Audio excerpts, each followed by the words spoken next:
So back up at the Chilliwack River at the limit hole at the Slessie confluence. So I did a little swimming, filmed some salmon, and I found a whole bunch of random stuff, fishing lures, and some kind of odd stuff for the river. So I'm gonna show you guys some of the fish footage. I think it's pretty cool watching the fish swim. I kind of have my little setup underwater, I put it on the bottom and just kind of leave the fish alone and let them do their thing. So I'm not really bugging them. Swim around a little bit with them, but not too much. So I'm gonna let you guys watch some of that. And at the end of this video, I'll show you some of the crazy stuff that I found right in this pocket of water here.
So let me show you some of the finds of the day.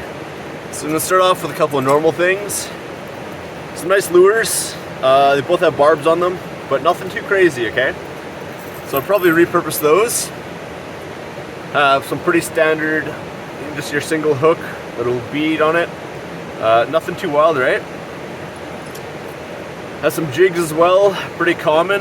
So now we're gonna up it though. I'm gonna start here with this little guy. Treble barbed hook, not allowed. And let me clarify, you're not allowed to fish here at all. So then, some more standards that we'll find here. These pretty large trebles with just a weight. Don't you think that looks tasty for a fish? So these are obviously just snagging rigs. They just go along and hook the fish. So those are all pretty standard I find here. And someone was nice enough to even give me a couple brand new hooks. So I'll use those too. But I think two things that came across is absolutely insane are the biggest treble barbs I've ever seen. I didn't even know you could buy these that big. These must be for shark fishing or something like that. Like, these things are massive. So I thought that was pretty hilarious. And then honestly, with all that, they might even be shooting the fish here. So the fish are so dense here, it'd be probably like shooting fish in a barrel. So pretty wild. At least they're using steel shot, not lead shot, so that's something, I guess. But yeah, that's the finds of the day. And I don't know if these big hooks, they might have been using this manatee. I found a manatee in the water too. So I don't know if that's like a new kind of bait. I don't know if fish eat manatees, but so those are my finds of the day. And other than that, I hope you guys liked my little filming of the salmon here. I think there's a whole big one jump right behind me. I don't know if that got that. But yeah, there's a whole bunch of pink salmon, some springs in there, maybe the odd coho or two. I didn't see many of them particularly. But yeah, lots of big springs and lots of pink salmon. So it's a good little swim, and hope you enjoy the footage of the fish.